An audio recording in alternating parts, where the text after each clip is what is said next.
You have the agenda before you, and before you vote to adopt the agenda, we need to add a closed session to this agenda, please.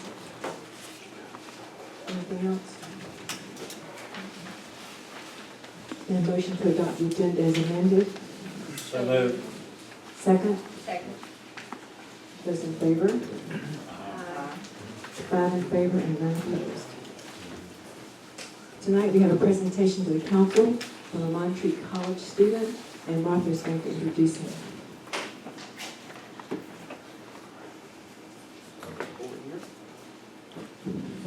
You can come up. If I spoke Japanese, I could pronounce our guest speaker's name. So, the last name I can say Shavers. Yes, ma'am. Akita? That works. That works? Okay. We'll see what works. I want to introduce a student from Montreat College who is a part of a very exciting and growing, important part of the college, and that is in cybersecurity, or it's moving into cyber safety is what Dr. Teal was telling me. There are all different ways of saying it. This is an important part of the college and a growing part of the community and in the world, and you've just prayed for safety, and this is a part of safety of our world. So I wanted him to come and tell you a little bit about that department at the college and about his internship this summer. Thank you. All right, thank you, Martha. Well, thank you guys for having me. This is one of my first times attending a town council meeting, so it's pretty cool. Like you said, my name is Akita Shavers. I am from Okinawa, Japan, and I'm a senior studying cybersecurity. So, cybersecurity, just so everyone understands, cybersecurity is, there's the internet. So, there's bad people out there that attack the internet, like, you guys hear about vigilantes stealing people's social security numbers, their bank information, and all things that is personal identifiable information. So in cybersecurity, our job as ethical students and ethical professionals, we are called to defend against those individuals that have the will to steal that kind of information. So that's kind of a basic definition of cybersecurity, and that is what Montreat College is trying to gear students to go towards as far as a calling and career to defend and protect those who do not have the privilege or the knowledge or resources to do so for themselves. So I'm going to share about my internship. This happened, let's rewind, it happened right on Appalachian Way on my skateboard when I ran into Sam Sloan, one of the members here, and I ran into him. I was like, "Hey, I didn't get too badly hurt, but we just started kicking off. We had a conversation, and it went really well. Then I started seeing him in different events at the college, and then one day I found out that he was a retired executive at Bank of America. I was like, "Hey, I'm a cybersecurity student. You're a Bank of America executive. Maybe we can connect. Maybe we can see if there's something there." And I was joking, but a couple weeks later, we got a call like, "Hey, we got a meeting set up with an executive at Bank of America in downtown Charlotte." And I mean, that meeting was with President Maurer, with a few other leaders at the college, as well as Dr. Teo. And I mean, it went extremely well as far as ways that Montreat College can benefit the bank and the ways that the bank can benefit Montreat College. And one of the first things the guy said was internships. And that's how that door opened. They gave me 2 interviews. First interview, I thought it went really horrible. It was very business, is like dang, dang, dang. But thank God that he passed me off to the next round. And after that, it was later an internship offer for 10 weeks in Charlotte with the cyber forensics team. So if you guys know forensics, it's like investigating in criminal justice and things like that. But when you put cyber on it, it's more dealing with the internet and tools that is in the cyber world. So that was my job for the summer. I was investigating different policy breaks. For example, if an individual has a firewall pass, if an individual has access to passwords, and sometimes they send those passwords home to their private email, and that gets flagged because if anyone has the passwords, they can log into the bank's network and potentially steal information. So our job was to continue to monitor any activities that were going on that didn't line up with bank standards, and then stop it or do interviews, and if it's a legal action, we pursue it that way. So one of the main things I learned there is the importance of control, the importance of policies, and understanding that what you learn in the classroom is important because you have to also apply it in the real world. So I'm thankful that Montreat College has given me that education as far as understanding what employers seek out of their employees. And it's not just students that know technologists, the ethical students that succeed. And that's what Montreat College preaches. So yeah, so it's a 10-week internship, and I'm glad to say I got a call yesterday from HR, and they extended a full-time offer. So I'll be, so we'll see if things check out. I'll be an employee of Bank of America in June. So I'm pretty excited, and I'm just thankful for the opportunity that God has given me this past summer, because it was a great opportunity for myself and also a great way to partner with Montreat College in the future. Yeah. Thank you very much. Any questions? I have some advice. You have some advice? Oh, good, good, that's what he needs. Give up the skateboard. Well, he did tell me that he's recently gotten engaged, so maybe that'll help him give up the skateboard. What do you think? All right. Well, it's a wonderful department, and I thank you for your presentation, and we look forward to being better protected by the students at Montreat College and their department, so thank you. Any questions besides that advice from Sam? Okay, thank you. Thank you. And he's excused to go back and do other things that he's responsible for as a student. So. Tonight we have a public hearing that will open for the preliminary assessment roll, Upper Kentucky Road, Phase 1, Neighborhood Street Assessment Project. Ron, you want to speak to that? Thank you, Mayor. Most of y'all can now do this short little presentation yourself. We've talked about these so many times. Let me just find the map again. This is for the Upper Kentucky Phase 1 Neighborhood Street Paving Project. You'll see it marked in yellow there. It benefits 20 to 30 lots up in that general area. Again, in this instance, the town sort of operates as a bank. We borrow money to pay for the infrastructure, and then over a 10-year period, we are paid back by the residents that directly benefit from that extension, or from, in this case, the paving. So tonight is the last of, I believe it was 4, maybe 5 projects up in that area, and I'll be happy to answer any questions if you need to. Any comments from the public? Anything else? Bob? Name and address, please. Bob Eckert, 108 Mississippi Road. I understand this latest change is to exclude the McLeans from being assessed as per. And I just, as the owner of 3 of those lots and the father of the owners of 2 more, we're good with that. We think it's great. They shouldn't be assessed and so forth.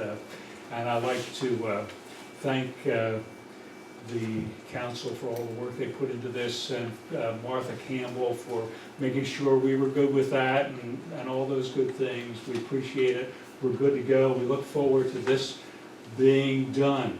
Thank you all. As we do, Bob, thank you. Anyone else? And we'll close the public hearing and move on to comments.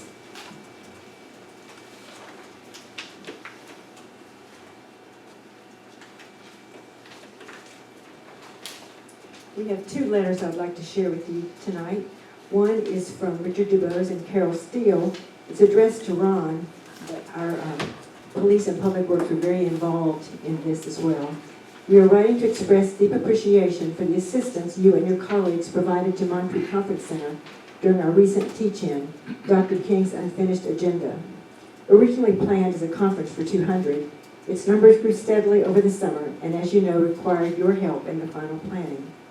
1,000 guests were able to enter Montreat, locate parking, move about the campus, and feel at ease thanks to the efforts of many.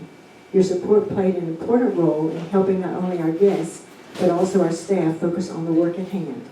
As always, we appreciate the helpful working relationship and spirit of congeniality with which the town and its staff supported our event here in the Valley. Grace and peace, Richard and Carol. And the second one is kind of a fun letter, and sometimes it's fun to share those things. I'm a Montreat summer person and must soon leave to return to my permanent home in Florida. Earlier this summer, I had promised to tell Mayor Taylor what I call my Montreat story, but the opportunity never came. So I'm writing it down not only for the mayor, but also for the entire city council, because I think it is a significant story, at least it certainly was to me. The story actually began 6 years ago when my husband died and my next door Montreat neighbor, Mr. Loeb, also a summer person, assured me that I could use his $400 bear-proof garbage box anytime as if it were my own. I gratefully accepted, and his generosity has been a special help through the years. This year, 2015, when I arrived in Montreat and attempted to use the box, a swarm of yellow jackets drove me away. Another Montreat neighbor, Mary Jo Wright, called to warn me of this danger and suggested I call the Montreat office to request assistance. I demurred. The Montreat office could scarcely be expected to attend to individual personal problems such as this. Mary Jo urged me to try, saying you might be surprised. Later, on the Friday morning before the Saturday 4th of July, I did call the office. The answering voice said the office was closed that day, but he would report the problem and see what could be done. That very afternoon, about 1 o'clock, there was a knock on the locked door of my screened porch. When I opened the door, a handsome police officer stepped in and gave me a big hug. I give hugs, he announced, as he identified himself as the chief of Montreat Police. Well, I take them, I replied, and hugged him back. Then he reported to me, we have sprayed today and will continue to spray until the problem is solved. Then, while I was still trying to express my gratitude, he reached into his uniform pocket and handed me a piece of paper. And here's a $10 coupon for a restaurant downtown which has excellent food. Is that not a wonderful Montreat story from beginning to end? Thank you, Montreat. It's from Anne Hager. And that just is a good expression, she said it very beautifully, about what our staff does for the people in Montreat. We thank Jack and the rest of the staff as well.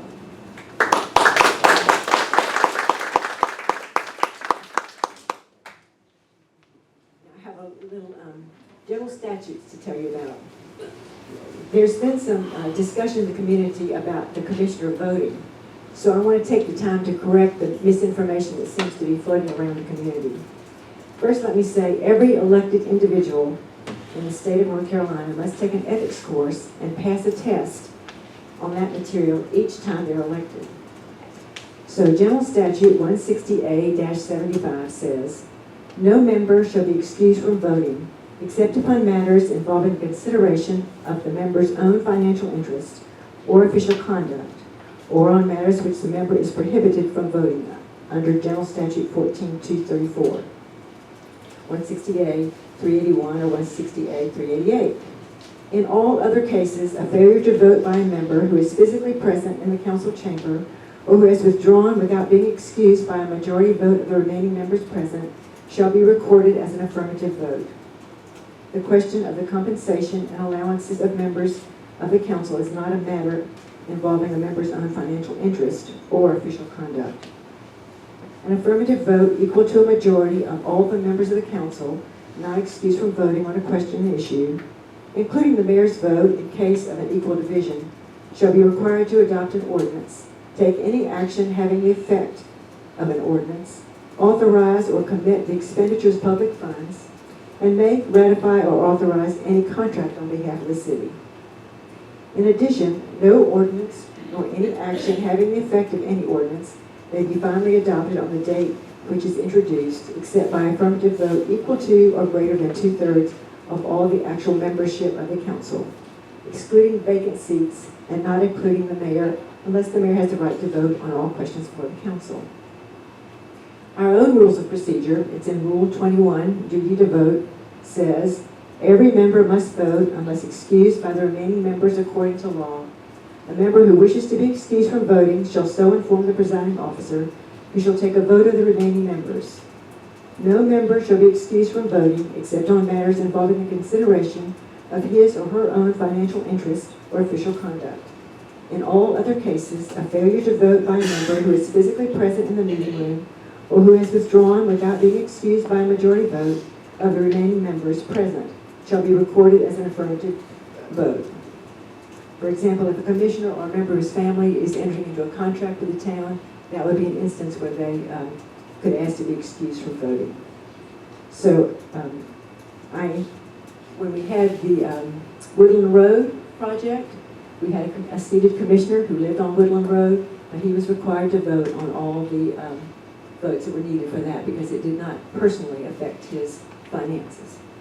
So I just want to pass that along, and if you have questions, you can ask about that, or you can get the information by looking at the town website or in the general statutes. The consent agenda, Ron? Thank you, Mayor. Tonight, under the consent agenda, the board adopted fiscal year 2015-2016 budget amendment number 1, which was to account for the Land Care Hemlock Restoration Initiative grant. I hear that project's going very well. Appreciate everybody's help and work on that. The second budget amendment was to account for the installation of electronic equipment on the new police car. Just to let the board know a little bit about what happened, you had actually budgeted for this item last fiscal year. It was close to $4,000. For whatever reason, the invoice that was used to pay for, for the purchase order was encumbered, but it was not paid or presented until after July 31st. By that time, we had already closed out the fiscal year. So what we're doing is asking the board to transfer that extra funds that were left over from last fiscal year and allocate them towards that $4,000 for this fiscal year. Do you have any questions about that?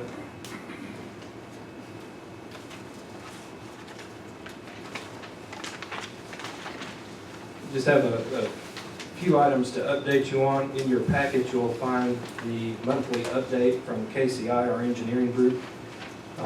If you have questions, please see me after that, or after the meeting, or give me a call on the phone. You also have in your packet some information that Commissioner McCaskill has been working on with Dwayne Sykes. And so if you have questions or would like to see me afterwards, please do so. Just a quick update on our town clerk search. We have narrowed the candidates down to 6. We have interviews that we'll start scheduling here very soon, probably, hopefully in the next week, and then we'll be talking to the board soon thereafter. So, we received our 2014 municipal population estimate, 728. So again, I think we dropped 2 people. Figure out who those are. I know, I'm just kidding. And let's see, I think, as I said, 730 was our last year's. You might explain why that's important for people who don't understand that. Sure. Quite a number of our state revenues are based on population estimates. A portion of the gas tax is returned to the town based on population. So it's important to recognize that population estimates are important for us and needed. Half of that number is roughly college students. So we're helped by the Montreat College as well. But again, that sort of determines how much revenue we receive over the next fiscal year when it comes to our state shared revenues. And that concludes my reports unless you have any questions. Administrative reports. Chief?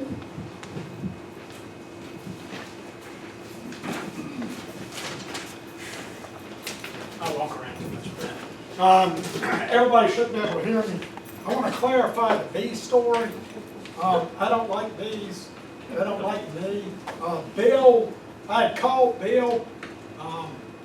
I had met the lady years ago and I saw a car there and whatnot. I called Bill while I was on the porch. Bill Creasman had already sprayed that once. And I advised her of that, so, and Bill came back and took care of it.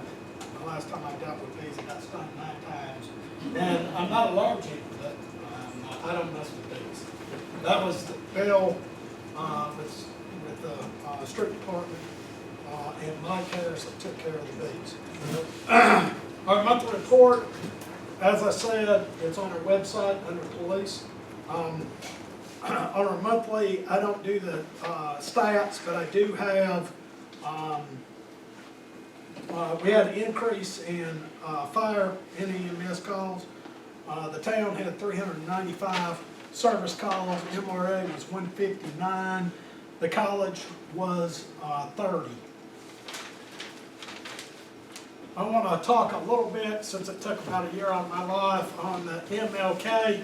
The MRA did an extremely well job. I don't know how many cars we had. I don't know if they have a legitimate, but we had no whatsoever issues with the cars. They did extremely well, and I want to thank your staff on getting those cars parked. We did find cars still, not, everybody talks about signage. We want to slow children playing in the road, which they shouldn't be playing in the road anyway, but we still had cars up on Appalachian, Hunting, MLK, and I'm like, just drove past 6 people standing in the middle of the road. South Carolina, it happens, nothing, but it was excellent. The town put 50 man-hours into it. We had extra personnel here on Friday, Saturday, and Sunday. And we had no significant problems whatsoever. And I want to thank everybody. I do want to mention bears this year. We have not had a specific problem with any bears. I have noticed, and we've been called, and we're getting some stuff on the town website to the police department. We do have a female and 2 cubs up on the South Carolina, Kentucky, because I checked the house up there, and Mom and the bears is walking down Wick, in the middle of the road. We want to warn everybody about keeping your dog on leashes, because if a dog goes after one of those cubs, Mom's going to go after the cub and anything else in her way. I was checking a house on South Carolina Terrace, checked the front of it, went around, and there was I think it was one of the 2-year bears, actually laying curled up on the welcome blanket on the back door, which I decided not to check that house at that time. I figured they had a pretty good, I thought it was a dog at first, but it was actually a bear. First time I'd ever had one. I've seen them on porches, but laying there and he didn't pay any attention or didn't notice me. But I want to continue to warn people about that. We've had that activity. Also, we were requested by the town of Asheville. It's a time council that they're putting together. They requested 2 of our Montreat police patches, which we took to them. That's going to be in a time capsule, and I think they're going to have 100 years. So we requested that, and that was delivered. And that's about it. Thank you. Thanks, Dan. Public Works, Steve.